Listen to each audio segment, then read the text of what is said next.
Thank you all for being here tonight. We like looking out and seeing a packed house, so thank you for making the trek, and we're really glad the snowstorm hit last night and not tonight. So welcome to Anselm House. My name is John Rogers. I'm Director of Development at the ministry. Can I just get by a quick show of hands as we start? How many people this is your first time at Anselm House? Okay, so I will do the brief introduction as well. If this is your first time, Anselm House is a Christian study center at the University of Minnesota. We are celebrating our 35th year in operation, actually. Our mission is to connect faith and knowledge with all of life. So if you have been on our website, if you've watched our videos or read a little bit about the ministry, you know that. But Anselm House essentially is a community at the University of Minnesota where undergraduates, graduate students, faculty, as well as church members in the Twin Cities and community members work to draw connections between pieces in their lives. We know that in particular, secular higher education these days kind of encourages a little bit of siloing, sort of placing knowledge and life into different compartments, and we're seeking to sort of take those compartments, open up those boxes, and sort of reintegrate life under the banner of this ministry. So we work in sort of two complementary but unique spheres. First of all, to contend publicly for intellectual thought at the university by bringing in outside speakers to talk a little bit about sort of the power of Christian thought and witness. And then also we have a second sphere of sort of a creation of what we hope is a winsome, engaging, faithful Christian presence at the University of Minnesota. So if you are a visitor here and you're looking around, you're encouraged by the young faces. Many of them are in our Fellows program, which is a 3-year program of study that sort of works alongside their time at the U of M. But really, this is sort of talking about all that we do is to sort of discuss and go deeper in terms of how Christianity relates to the pursuit of knowledge at the university, but then also how Christianity relates to life in the outside world. And tonight, as part of our spring semester public conversations, we're very honored to have Dr. Erika Kidd from UST's Catholic Studies program. She spoke earlier at the university today about getting started with Augustine. So if you were there, this is the advanced course. And if you were not there, that's okay. I'm sure she'll be gentle with all of us. Dr. Kidd is an assistant professor of Catholic Studies at the University of St. Thomas in St. Paul, Minnesota, a director of the graduate program in Catholic Studies, and in her own academic journey studied philosophy, Latin, and great texts at Baylor, and then earned her PhD in philosophy from Villanova University. She writes very much on St. Augustine and the Augustinian tradition, and teaches courses at the University of St. Thomas on happiness, creation and redemption, and Augustine's Confessions. She's currently working on a book about Augustine's De Magistro and how it functions as a spiritual exercise and a memorial to Augustine's son. She completed her research that forms the basis for her talk tonight as a Patricia H. Imbisi Fellow at Villanova's Augustinian Institute. So that's a little bit about her. She has also asked me to talk a little bit about Catholic Studies, broadly speaking, for those of you who might not be aware of that program at the University of St. Thomas. I myself am actually a graduate of the program that she now directs. So I completed my master's degree in Catholic Studies at UST in 2010. It really changed the way sort of I worked. I was in education at the time. I'm now in development at Anselm House. A lot of that is because of the Catholic Studies program. And they are currently have an open application process that's open to all sorts of individuals who you might be working full-time, you might be an academic, you might be just completing your undergraduate course of study. But they have a scholarship consideration that closes on March 31st. So if you just Google St. Thomas and Catholic Studies, I'm sure that'll get you to the right spot. Would encourage you to take a look. The program essentially is an interdisciplinary program that delves deeply into 2 millennia of Christian thought and culture, integrates theology, philosophy, liberal arts in every class, and really sort of brings everything back to that center of Christ, the truth who is in all and through all. So I would just ask if you are interested in that, you could please speak to Dr. Kidd at the conclusion of tonight. Or you might just be able to turn to the person next to you because yes. they might be in the program. A lot of them here tonight. So that's a good thing as well. Also, before we get going, we will be sending around some clipboards. If you would like to be on our mailing list and are not, it's just to get sort of our monthly events emails and all the rest of it to see other good programming here at the house and at the U of M. We have a number of reading groups that are open to the public, so we really encourage you to take a look at those and consider how you might be involved or a little bit more involved in this community here at the U of M. So please join me in welcoming Dr. Erika Kidd. Thank you. Thanks so much for that introduction. And thank you to Anselm House for inviting me, for giving me the opportunity to think through some of these things. Thank you to all of you for being here. It's such a gift to have your attention. It's such a gift to see so many friends and so many new faces. So thanks for being here. So as you might have guessed from the title, I'm going to talk about Augustine and grief this evening. And as John said, this research was done while I was the Mbesi Fellow at Villanova University. And we had, you sign up for these fellowships, or you get these fellowships really well in advance. And, I have to say, I'm so glad to see Terrence is here. Terrence. Hello, Erika. Terrence came to hear an early version of this talk at Villanova.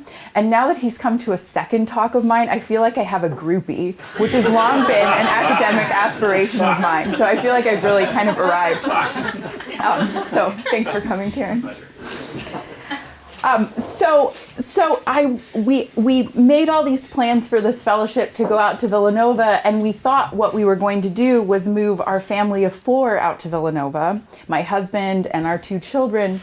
But instead, we ended up moving out there as a family of 3 because our second child was stillborn at 40 weeks gestation, and that happened 8 months before we moved out to Villanova.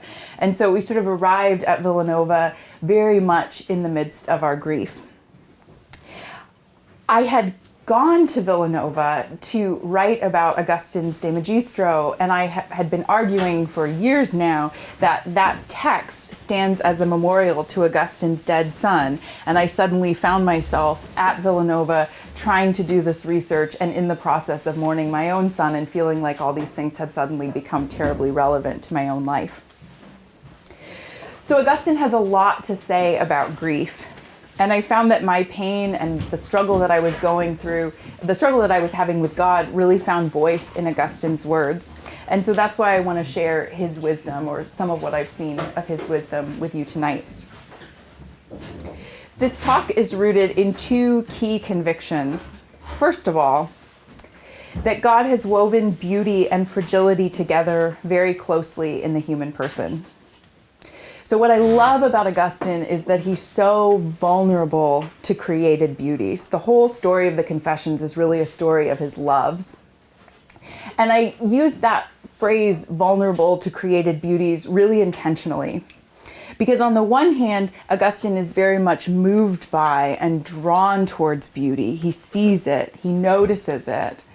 But on the other hand, the other sense of vulnerable is that he's wounded by it. And the Confessions has a lot to say about that as well.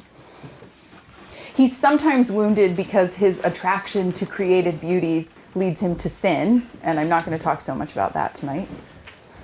But he's also sometimes wounded by the fact that these created beauties that he loves, and when I say created beauties, I mean the whole of creation, but especially people.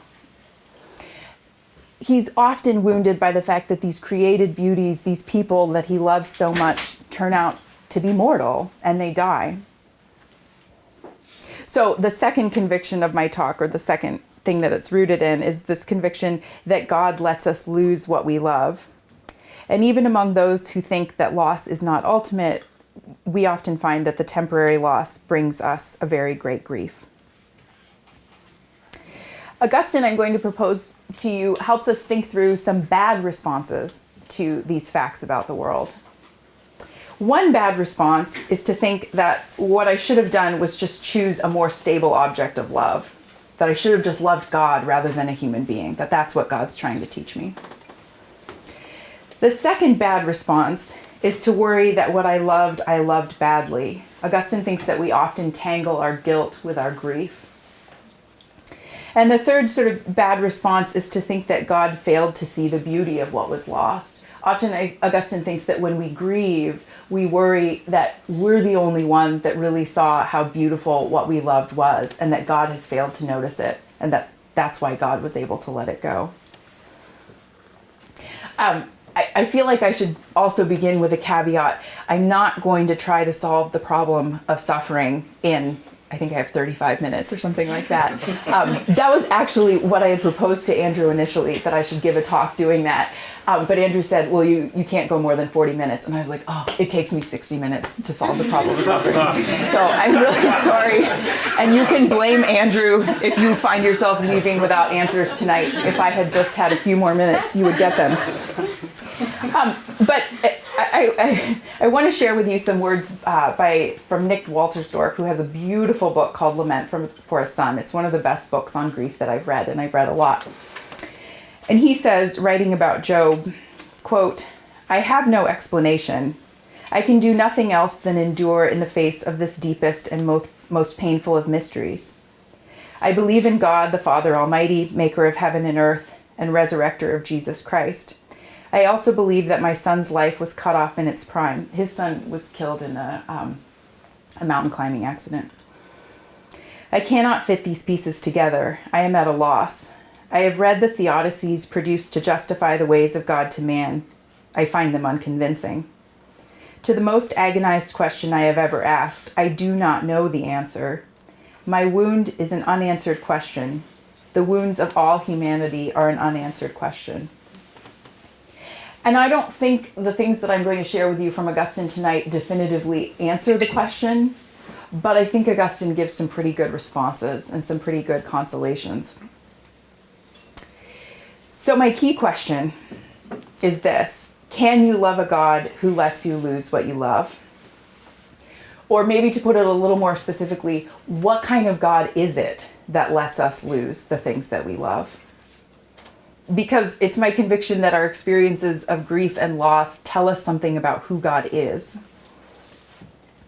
I'm going to talk with you about 3 experiences of death: the death of Augustine's friend, his mom, and his son. And I'm going to propose to you that Augustine's memories of affection and loss inform his sense of who God is and what God cares about. I'm also going to propose that coming to know and understand that God is the creator, and this is really crucial, coming to know and understand that God is the creator frees Augustine from the need to love what he loves perfectly. So, the death of the friend. At the age of 21, Augustine moved back to his hometown to begin teaching rhetoric. There he connected with a childhood friend, and their resurrected connection quickly blossomed into an intimate friendship. Augustine tells us the young man was exceedingly dear to him. The two men bonded in part over their shared interest in Manichaeism, a Gnostic religion that was growing in popularity. Augustine had become involved with the Manichees during his time in the big city of Carthage, where he did his studies, and he came back eager to share his religious fervor with folks back home. Both men had been raised in Catholic households, but both were drawn to the novelty and apparent clarity of Manichaeism. Sadly, not long into the renewed relationship, the friend unexpectedly took ill and died. Augustine was bereft. He writes, quote, "Black grief closed over my heart, and wherever I looked, I saw only death. Everything I had shared with my friend turned into hideous anguish without him. My eyes sought him everywhere, but he was missing. I hated all things because they held him not, and could no more say to me, 'Look, here he comes,' as they had been wont to do in his lifetime when he had been away." End quote. Augustine acknowledges that the unexpectedness of the death was part of what pained him. He confesses that he had poured out his heart into the sand by loving his friend, a mortal being, as though he would never die. The Bishop Augustine, writing at 2 decades removed, reminds us, his readers, of the simple fact that when we love human beings, we love mortal beings. They will always die. Most of the time we deal with this problem by just trying not to think about it. But with the untimely death of his friend, Augustine was confronted with the frailty of the beauty he loved. In the face of death, Augustine, like most of us would, tried to turn to his religion. But he was perplexed by the cold comfort offered by his Manichaean beliefs. He writes of that time, quote, "I had become a great enigma to myself, and I questioned my soul, demanding why it was sorrowful and why it so disquieted me, but it had no answer. If I bade it trust in God, it rightly disobeyed me, for the man it had held so dear and lost was more real and more lovable than the fantasy in which it was bidden to trust." End quote. So the God Augustine is speaking of here is the Manichaean God. And the Manichees were dualists, meaning that they taught that there were two basic competing forces in the world: soul, which is good, and body, which is bad. From the Manichaean point of view, the death of the body is no big deal. In fact, it's really a good thing. It very likely released his friend's soul from an impressive entanglement with the material stuff that dragged it down. Whatever goodness, light, or divinity was present within the friend continued to exist, indeed was freed. So the Manichaean God basically recommended a kind of detachment, or he would have if he actually talked to Augustine, which he doesn't. That's not his thing. Augustine's theology told him that nothing was really lost with the death of his friend. This momentary loss doesn't matter in the end. It occurs to me that those of us who are Christians are sometimes tugged in a similar theological direction. We're not Manichees, but our insistence on the hope of the resurrection can sometimes flatten our capacity to acknowledge the sting of death. When our son died, a slew of grief books arrived at our house. Some were bad. A lot of them were bad. Some were lifelines. The good ones were those that reassured me that my belief in God's omnipotence and omniscience did not demand that I discipline my heart into that of a Stoic, telling myself that nothing good had really been lost. Simon Tugwell writes in his meditation on the words, "Blessed are those who mourn," quote, "Is it not all too probable that the insistence on Christian joy is, to a considerable extent, only a pious version of the social pressure on us not to be weak and ailing?" And yes, that's right. We mourn because the world is not yet restored. We mourn the gap between how things are and how they will be, ultimately. We mourn because death interrupts our intimacy with those we love. To mourn is not to commit the sin of despair, giving up all hope. To mourn is to be honest about the loss suffered and the pain of separation. Augustine's bad theology failed to console him because it was untenable. He had suffered a real loss. His friend was torn from his side. And so Augustine clung more tightly to his friend than to his theology. Remember, he says, the man I lost was the real and lovable thing. That fantasy God was cold comfort. He was left feeling like he was the only one who really loved that friend. The Manichaean God didn't seem to love him. Not really, or at least not in the way that Augustine loved him. And it was, to Augustine, deeply alienating to think that God didn't understand the loss he had suffered. It's terrible to feel like grief is a failure of piety. It's terrible to feel like God can't recognize the beauty of what is past. But there is, to be honest, more to the story than Augustine's bad theology and its failure to console. Augustine also confesses that he loved his friend badly. In retrospect, Augustine sees that what he loved was the power and influence he had over his friend. So the big story that Augustine tells about this friend who died is that the friend took sick, and while he was really sick, his family members decided to have him baptized. And when the friend woke up, because he had a period where he was doing better in his illness, Augustine went to him and was like, "Oh man, that baptism thing, that was completely ridiculous," and tried to make fun of it. And the friend said, "Get away from me. You know, it really did something to me." And so Augustine writes, to his shame, "I just decided to give him a little bit of space. I went away until my friend was feeling a little bit better and I would be able to do what I liked with him again." And so, to Augustine's great regret, he wasn't even at his friend's bedside when his friend took a turn for the worse and died. So Augustine just loved this kind of power and influence that he could have over his friend. When he lost that influence, he turned away. Augustine's much later analysis, writing as a bishop, was that he failed to love his friend in God. But even at the time, immediately after his friend's death, Augustine realized that his love for his friend was pretty thin. Augustine's guilt mixed with his grief and produced a kind of theatricality to his mourning. It was, he admits later, self-indulgent, a bit of a performance. He threw himself into a dramatic acting out of his grief because he was trying to hide from himself this appalling thought. Not only did God fail to love the friend, the Manichaean God failed to love the friend, but Augustine failed to as well. Writing as bishop, Augustine observes that his greatest mistake in his relationship with this friend, both in life and after the friend's death, was that he failed to love his friend in God. Quote, "Blessed is he who loves you and loves his friend in you and his enemy for your sake. He alone loses no one dear to him, to whom all are dear and the one who is never lost. And who is this but our God, the God who made heaven and earth?" End quote. So this loving friends in God, it's a nice thought, but it's a little unclear what it means. And my undergraduate students tend to worry that Augustine really just means that what you need to do is love God more than you love your friends. That is, don't get too attached. But of course, this just delivers us back into the same problem I described above, where it looks like true piety involves not loving or grieving too much.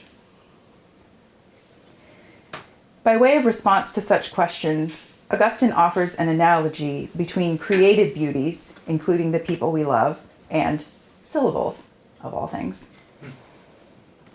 The analogy works like this. The passing of syllables is what enables speech to be meaningful.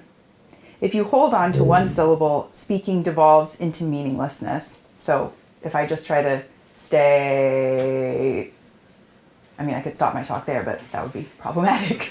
So if you hold on to one syllable and don't let it pass, then there's no meaning. But if you let the syllables pass, if you let them all pass, they become meaningful. Eliot, some of you know, Eliot has this great line in Four Quartets where he says, "Words move only in time." And what he means by that, not to reduce it, but one thing he's saying there is that words move because the syllables pass, but he's also saying the passing of the syllables is the only way that words move us. It's the only way that they reach out to us. It's the only way they speak to us. So Augustine, quote, "If your fleshly sense were able to comprehend the whole, and had not for your punishment been justly restricted to a part of it, then you would wish that whatever exists in the present would pass on, so that each and every one of those things might delight you more." So let me be clear. Augustine's not telling us that we should be glad our friends die because in the master plan it all works out okay. He's not making God out to be some deranged collectivist leader ready to sacrifice individuals for the sake of the whole. What I love about this analogy is that Augustine does not tell us exactly why and how it will make sense to us, indeed be meaningful to us, that we have known temporal parting from those we love. But he does tell us this: the good of an utterance isn't realized without its passing. The true good of a human being isn't destroyed by death. Augustine offers this consolation to the brokenhearted. Christ is intimately present to the human heart. Quote, "Let us love him, for he made these things, and he is not distant. For he did not make them and then abandon them. They are from him and in him. He, Christ, is intimate to the heart, though our hearts wander from truth and from him. Return to your heart, you wanderers, and cling to him who made you." End quote. And this is Augustine writing as the bishop about the death of his friend. So there are lots of things that he doesn't come to realize until later on, when he's writing a couple decades later. The created things, the creatures, these fragile beauties, are expressions of who Christ is. And he has not forgotten them, Augustine tells us. He is close to them, sustaining them, and willing that not one will be lost. What is more, the temporal passing of created beauties reflects the very life of Christ himself. He ran through this life, Augustine says, shouting by his words, his deeds, his death, his life, his descent into hell, his ascension into heaven. This is kind of a hilarious image, Christ like running and shouting. Shouting by his words, his deeds, shouting to us so that we might return to him. Then he withdrew from our sight so that we might return to our hearts and there find him. So he withdrew from us so that we would return to our own hearts and there find him. What I take from this is this: when we seek for that beloved who appears lost, gone from our sight, Augustine tells us we should look towards our hearts and let our affection for those creatures remind us of God's love for them as well, or rather Christ's love for them as well. We forget or we doubt the fact of our intimacy and our friend's intimacy to Christ. He offers us his life, but we fear he has overlooked the fact of death, a fact we let drag us down, hoping that our loyalty to that painful reality will make up for God's apparent forgetfulness. But God has not forgotten, and so Augustine exhorts us, quote, "Life has come down to you. Do you not want to ascend and live?" End quote. Augustine calls us, his readers, to remember what we are: humans, nothing more and nothing less. We're mortal, we love mortal beauties, and we are tempted to cling to them, to try to preserve them and save them as though we are the only ones with any stake in the matter. That's that holding on to the syllable. But Christ is intimate to our hearts. He knows our love for them. He shares it in an even more profound form. So while we look for happiness in the form of stasis, keeping all beauties present now, or perhaps trying to limit our attachments to only those beauties we think really can stand the test of time, Augustine tells us Christ wants for us to see meaning comes not in what is fixed and rigorous, but in movement. A word passes, but is not lost. Its passing is also its articulation, its way of taking shape. Words move only in time. This means that they die, but that movement is also how they reach into the silence. A life passes in time, but is not thereby lost. Augustine invites us to consider what that passing says to us. Can we hear it, he might ask, as an articulation of Christ, the Word, creator of all that we love? So, the death of Monika.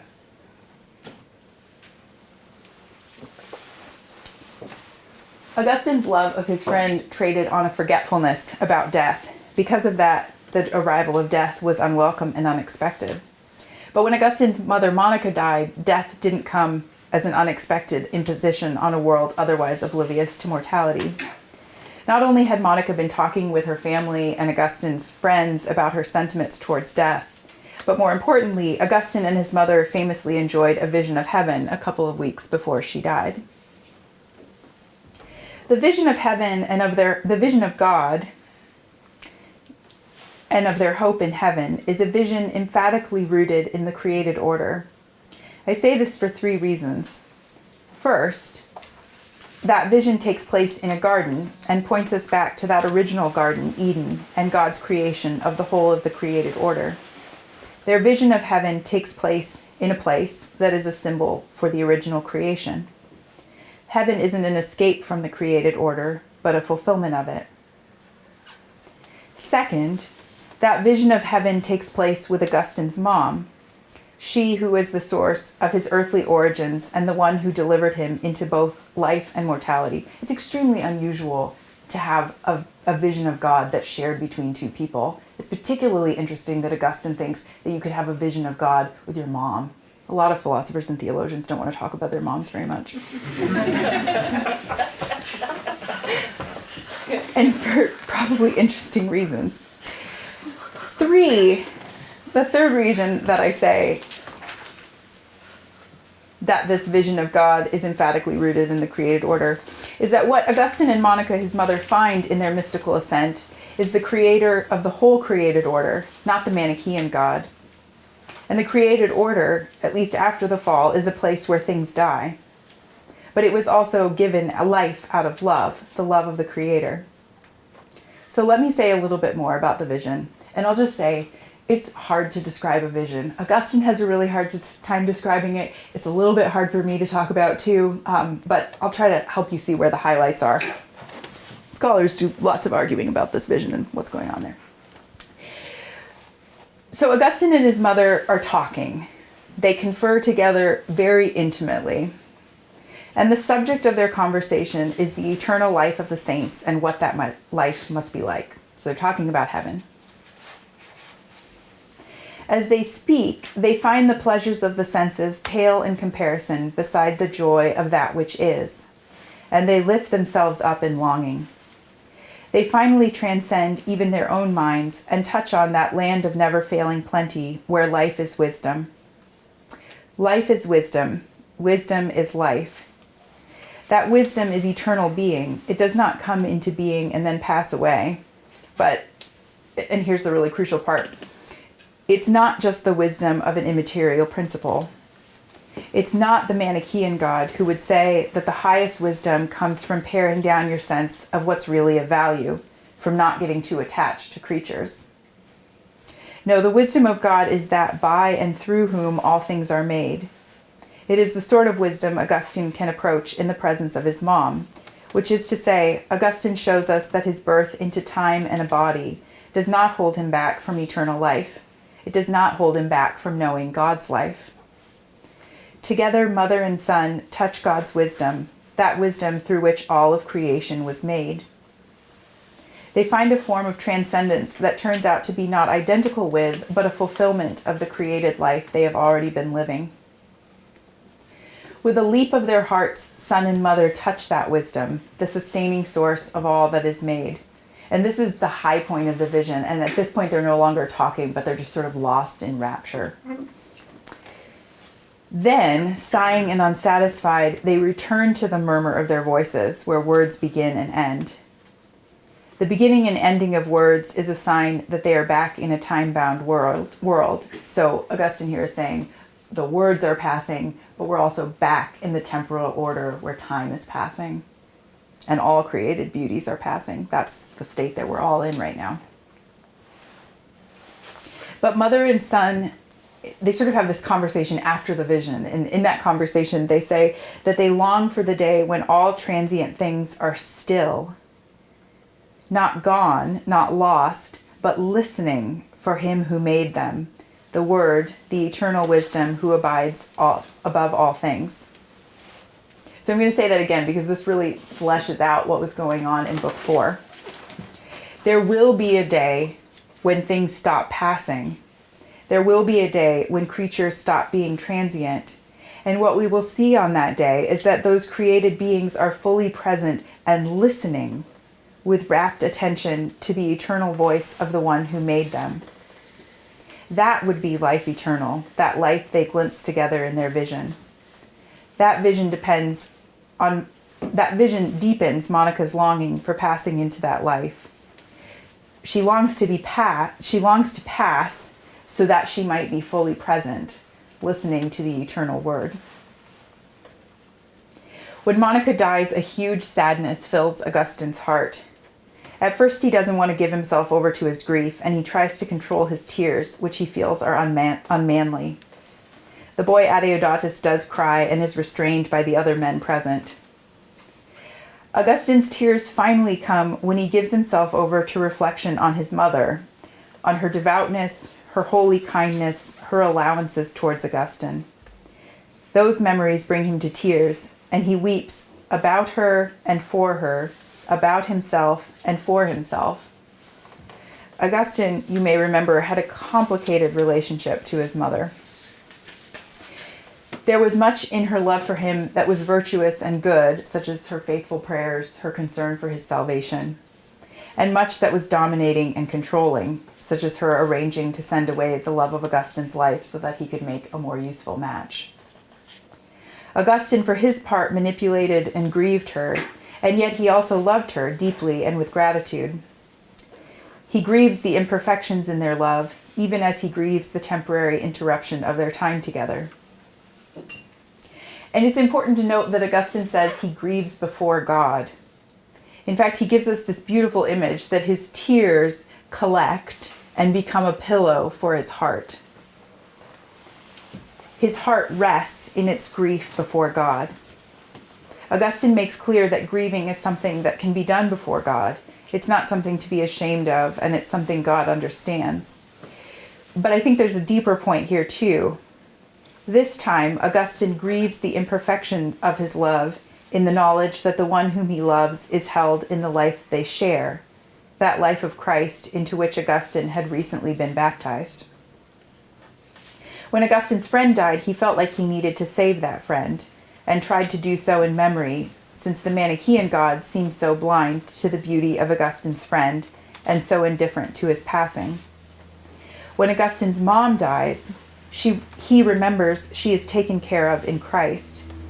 So he acknowledges her sinfulness and trusts in the merits of Christ. In this way, Augustine acknowledges that his mother was human and that he could not himself save her, no matter how deep his love for her. His role was to love her, but his love could neither give her life nor give her life in the world to come. Thus, while Augustine grieves his failures, his grief becomes a resting place, as he offers up his failures and hers before the throne of God, whose wisdom is the source of their life. Christ's intimate presence to the human heart undergirds and sustains Augustine's intimacy with those he loved. That intimacy between Christ's affections and Augustine's own assures Augustine his mother is not lost. So finally, the death of Adeodatus.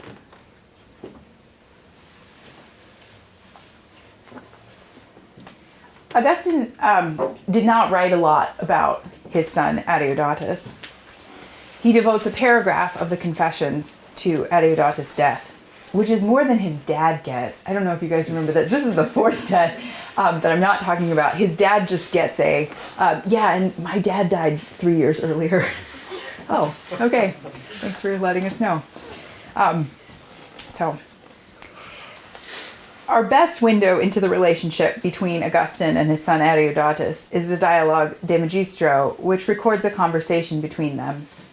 There they talk about the question, why do we talk with one another?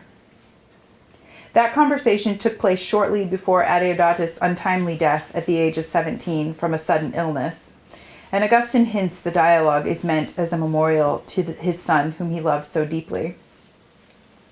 I actually remember I was part of a conversation with Augustine scholars once, and we were talking about why Augustine writes so little about his son.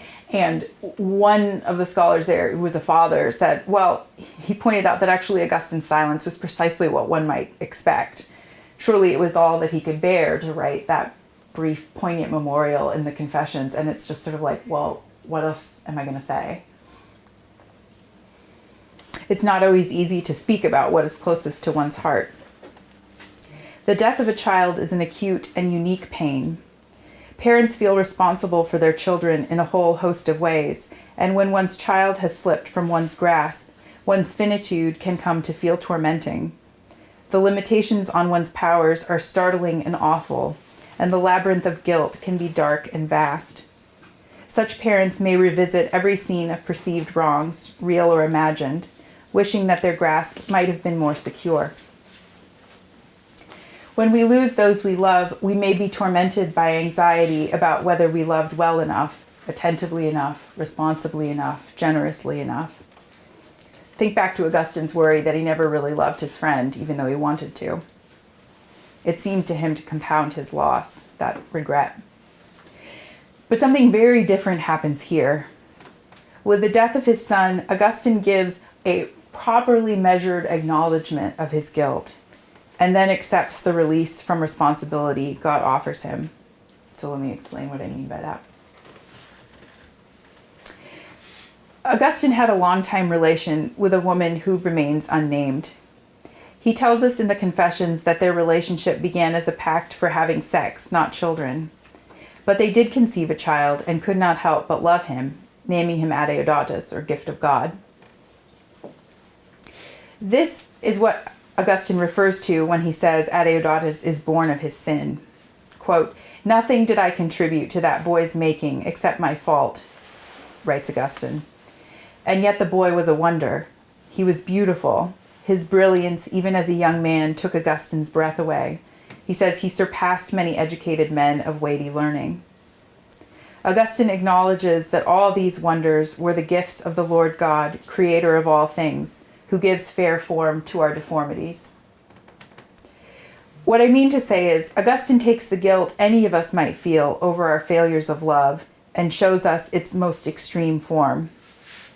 And I think even those of us who aren't living with that level of guilt still can take something from what he says here. He says, imagine something that has its source in your corruption. Imagine something which begins in the nothing of sin, but which you love with your whole heart. Even that beloved one, God, creator of all things, can bring to life. Even though we may remember the failures that cast shadows around our attempts at loving, God's gratuitous love reforms our deformities.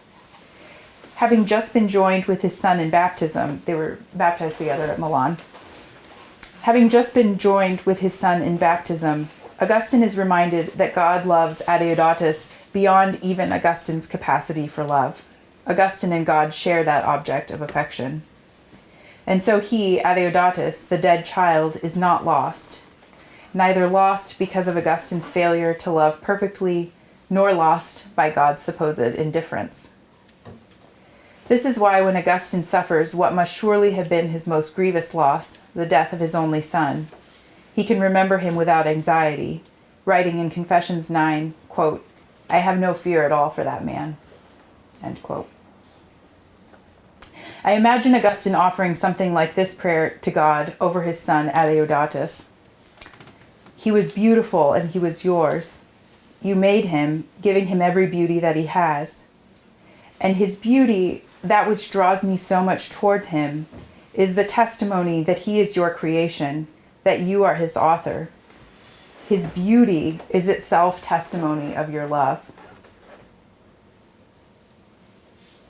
Augustine, in a few lines about his beloved son, shows his awareness that Adeodatus is deeply loved by the one who is responsible for taking him away. He was not taken away because he was not loved or because he was worthless. His passing is no sign of God's indifference. His departure is another syllable in the story of God's love for both of them.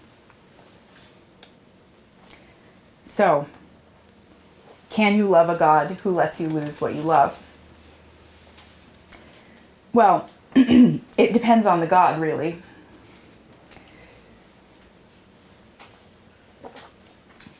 For Augustine, the God who weds beauty to fragility is Christ, the one who tells us he is intimately present in the human heart, there with us in our purest and truest affections, and ready to hold those we love when we do not or cannot.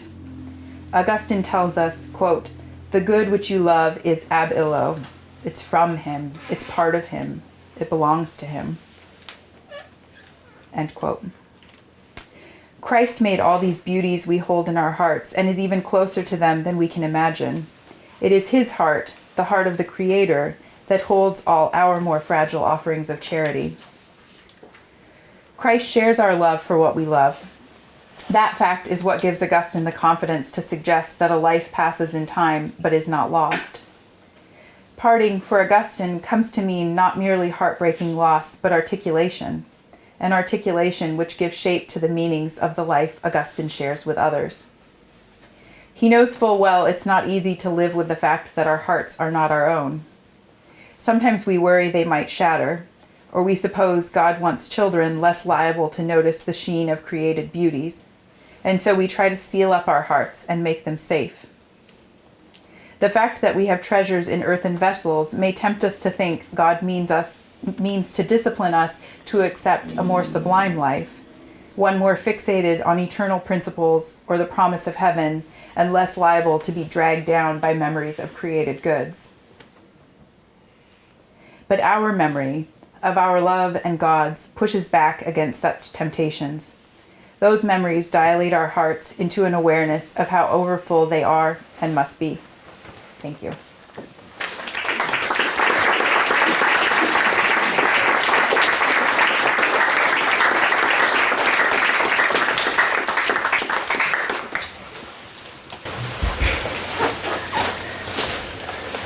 Do we have some time for some questions, Dr. Kidd? Sure, that would be terrific. Okay, excellent. Yeah.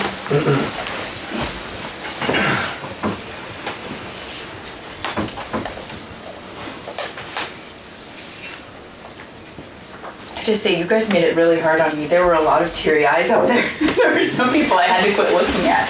Yeah. So based on your reflections, what do you think is the right thing to say to someone grieving?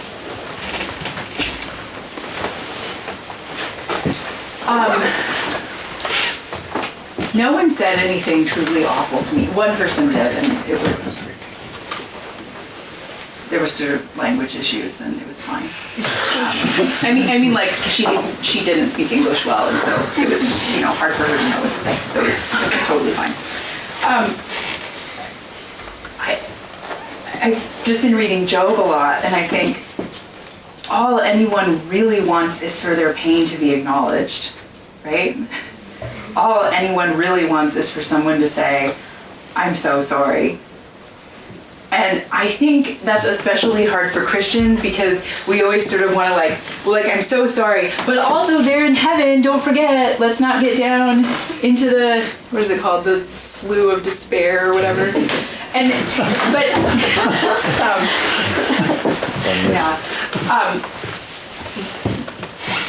But I think, lots of us aren't really getting stuck in despair. We just want someone to acknowledge how hard it is and not to try to solve it. Nick Walterstorff talks about someone coming up to him and saying, well, I hope that you guys are finding peace with your son's death. And he's just like, what the hell? Death came into the world through sin. He said, I hate it. And so what I love, I quoted Tugwell once. I actually went and started reading Tugwell's book on the Beatitudes within 24 hours of finding out that our son had died. It was like, I wanted that more than the Bible. And then I went to the Bible, because that's good too.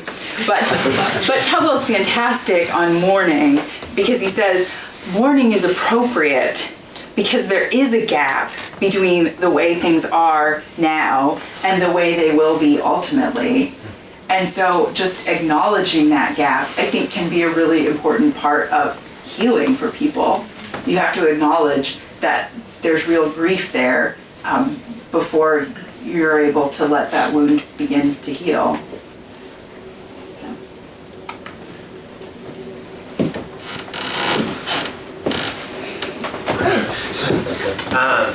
So you mentioned kind of Manichaeanism as one of the maybe intellectual temptations for one who hasn't experienced and gone through grief. And I was wondering if, based on Augustine or anything else, if you had a sense of what other intellectual temptations would accompany one who is thinking about grief but who's not experienced grief himself or herself. Oh, goodness.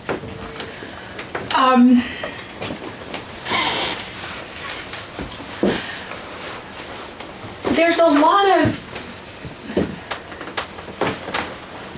So first I'm just going to say, we have different temperaments, right? All of us. And I'm sure there are things that are helpful to some people that are not helpful to other people. So I'm responding to your question personally. There's a lot of sort of taking on grief as a problem that needs a solution. And I actually don't think there's a solution that's needed, even though I told you that I have an hour-long talk that does tie things off. I actually think if we're going to say that what we're doing when we're mourning is living with the gap between the way that things are now and the way that they will be ultimately, what we sort of need is just to be able to survive.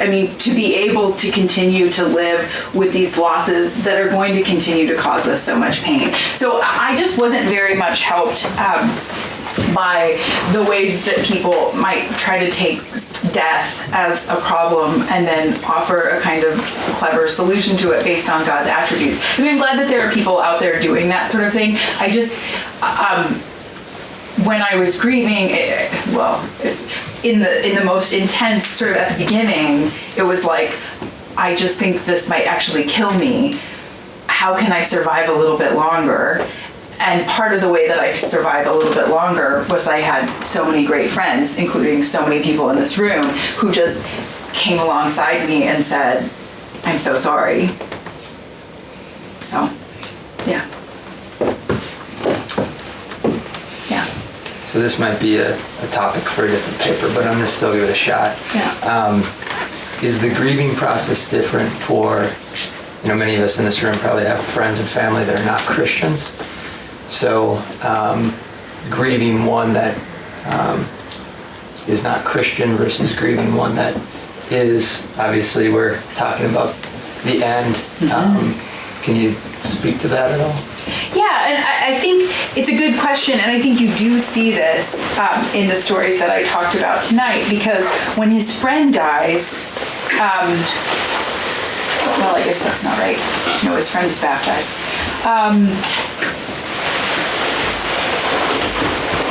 What gives Augustine great consolation is knowing that the people that he's lost, all three of them, are held in the life of Christ. And for him, the sign and signal of that is their baptism. So they're all baptized. That means, he says, we're all sharing the life of Christ. That means I know that these people will continue to live.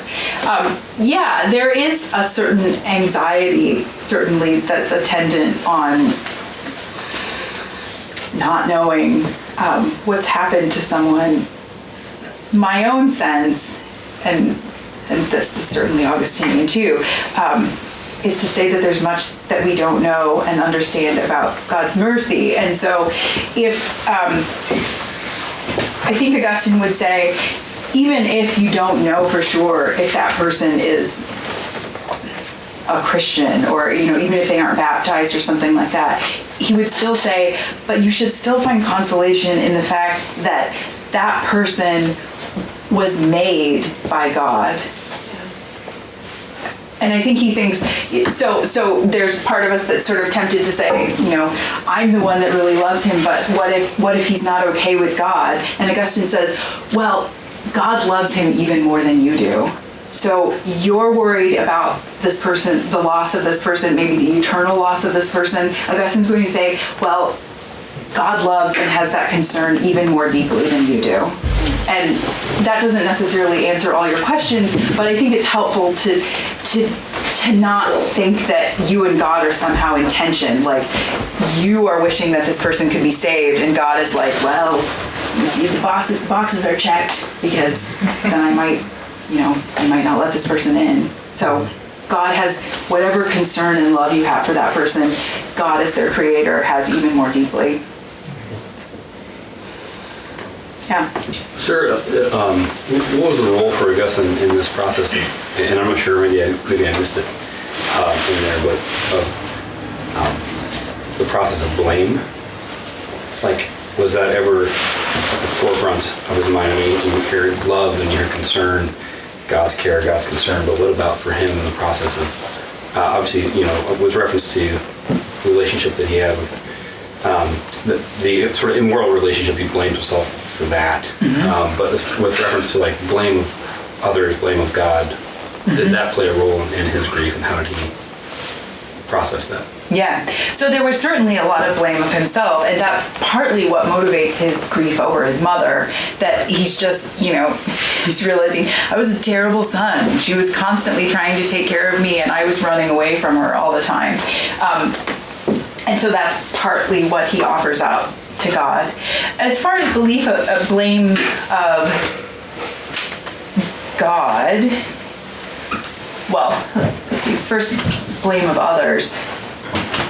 I don't know that he talks about that really directly. And this is the sort of strange thing, because when he's writing about the death of his son, he's writing about it so much after the fact. And so you sort of don't know, like, we're sort of seeing the end of the grief process. And so I don't know that he talks a lot about blame of others. In terms of blame of God, he blames the Manichaean God for being so stupid that he wouldn't care that such a beautiful human being had passed from this earth.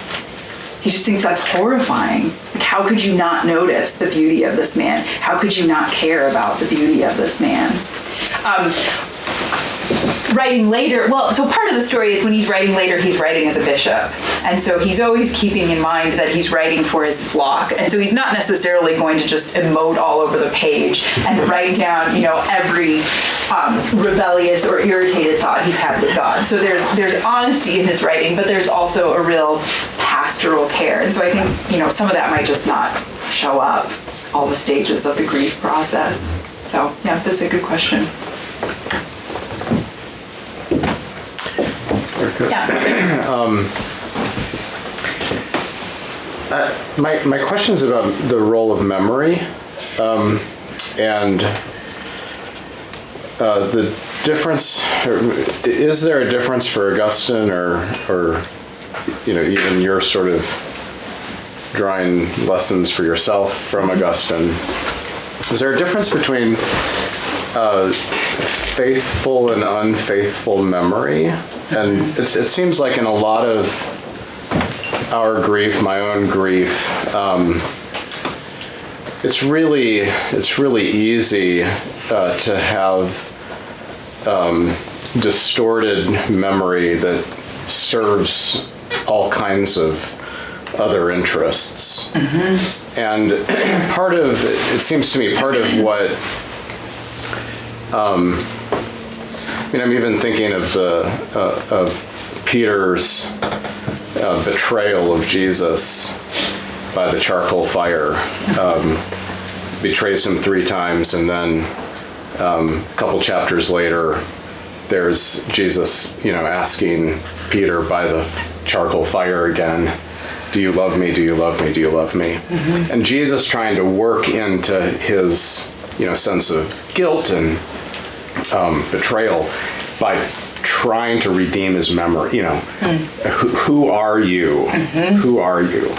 And so is there a similar kind of dynamic in Augustine with respect to loss and about the memory of the loss? And some of the points I think that he was making about understanding the syllables in the context of sentences and paragraphs mm-hmm. might play into some reflections on that. And I know memory in Augustine is huge, but I'm wondering if you have thoughts on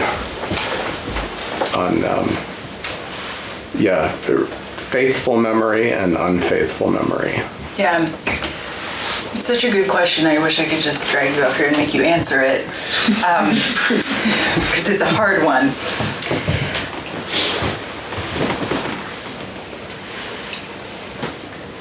The whole story of the Confessions is Augustine reflecting back on times in his life where he's things that he's tempted to despair over, things that he just wants to write out of his history, or things that he, in his worst moments, just wishes could never have happened.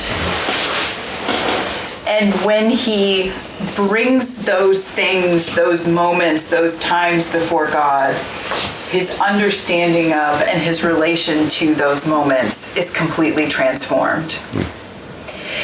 So those of you who were here at lunch, we talked about how confession, cum fatior, means speaking with. And there's a really big difference between giving a monologue, sort of telling your story and to yourself, and speaking with, in the presence of, to someone else. And what happens with Augustine,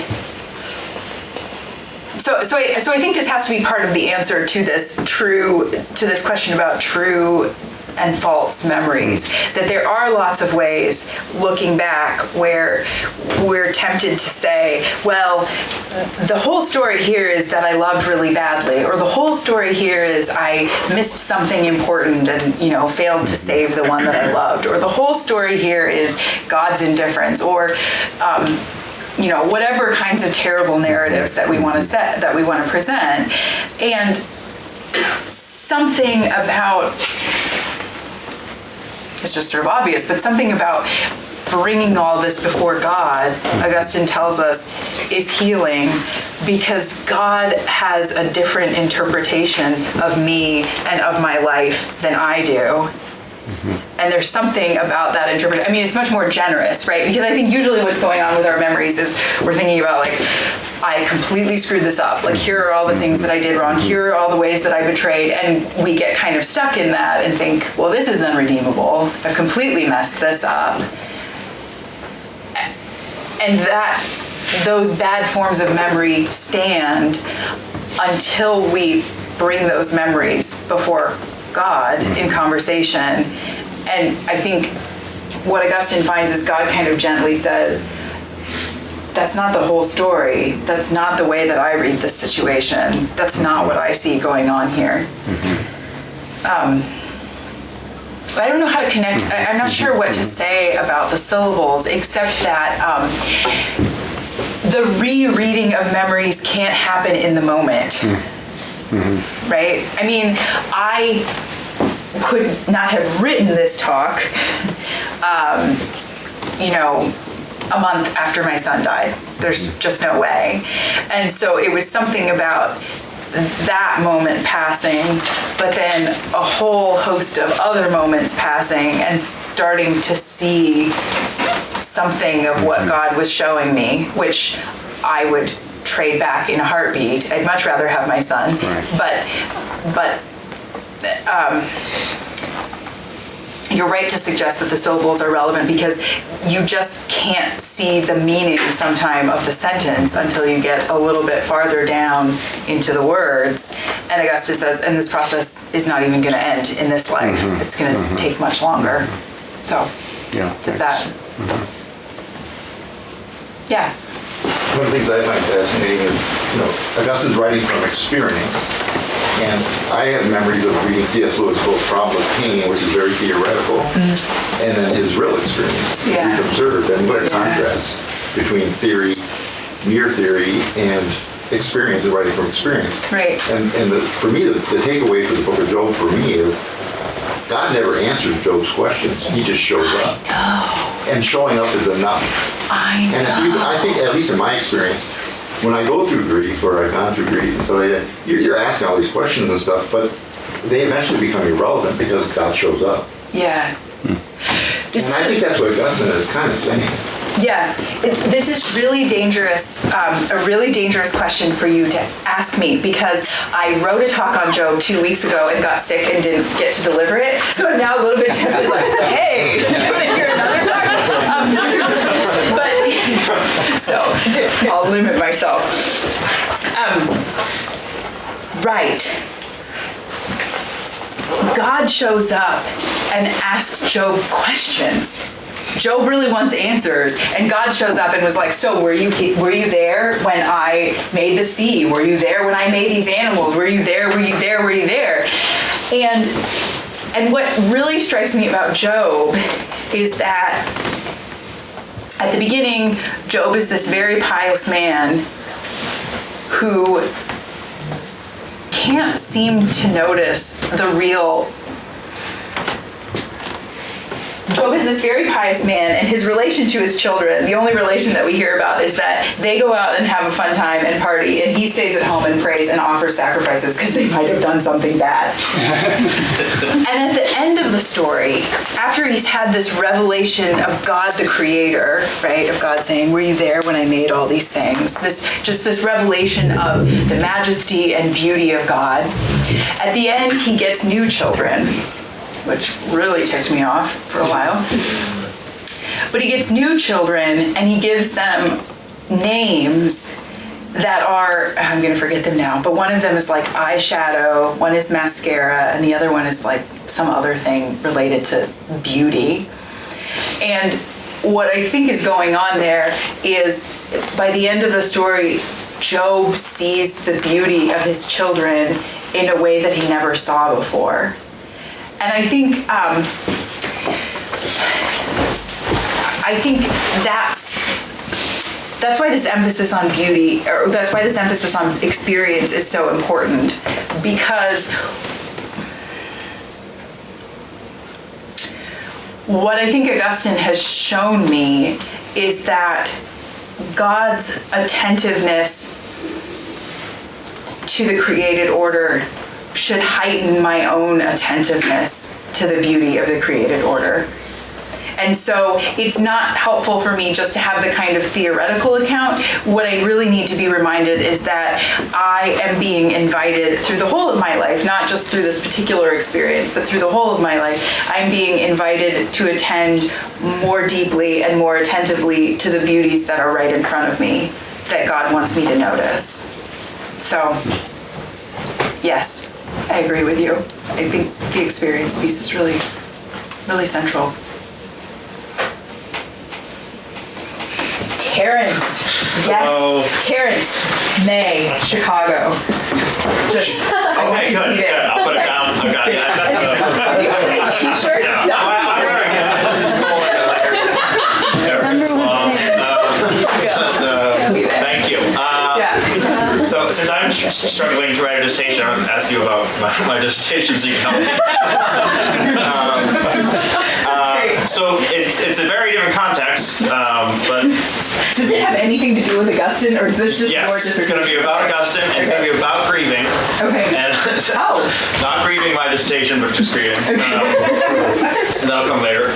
But I wanted one way to think about the city of God. I'm not going to think about the whole thing because it's too much. But of course, he's writing to a community that is grieving. Now they're also really angry, and there's a lot of polemics going on, But the sack of Rome is traumatic. Yeah. For some of us who are old enough, I guess I'm in this category. Something like September 11th, where it's like, people are crying who've not been in New York City. Yeah. So I wonder and most grief kind of, there's like circles of grief where it hits, closer to some, guys I know were firefighters in New York more, but then out to people in Iowa who always probably hated New York,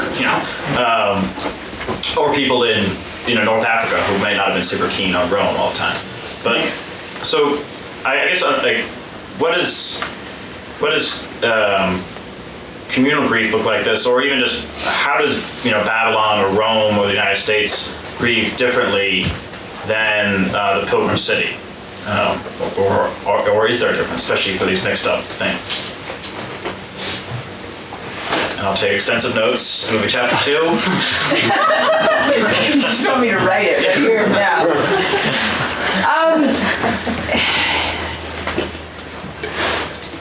Do you have thoughts on this? I mean, I hope you do.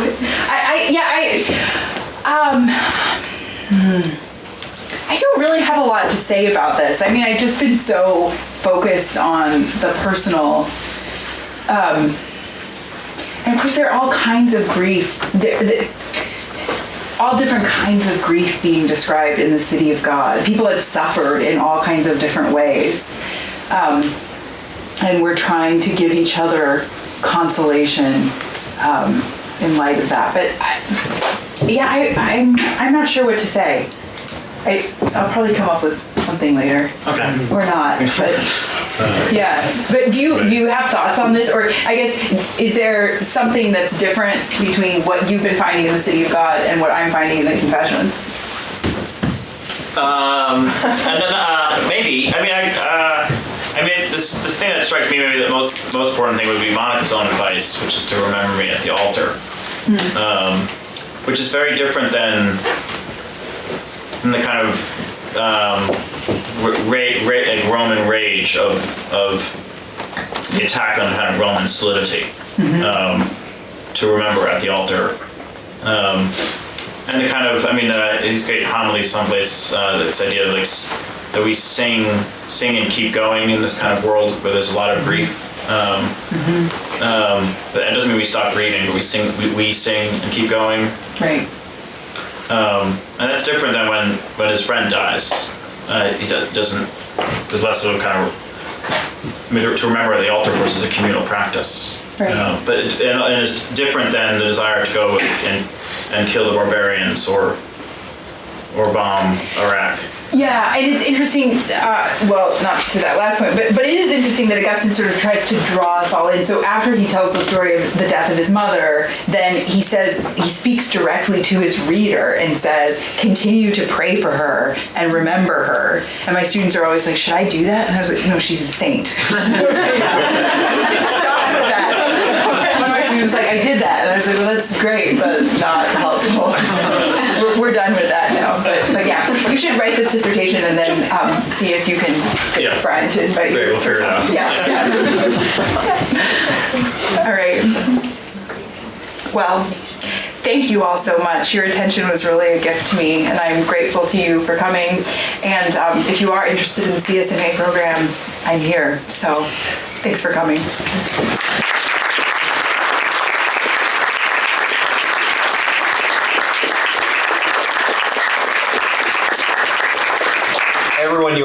welcome to stay.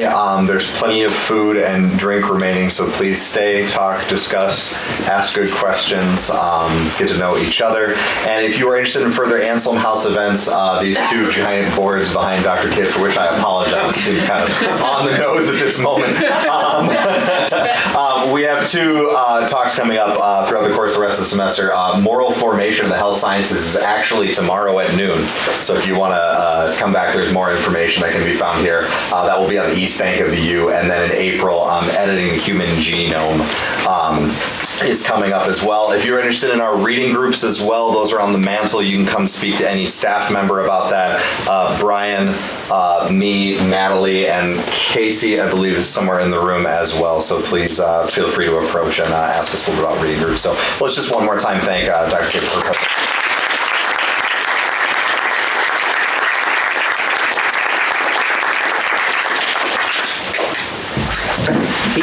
Great.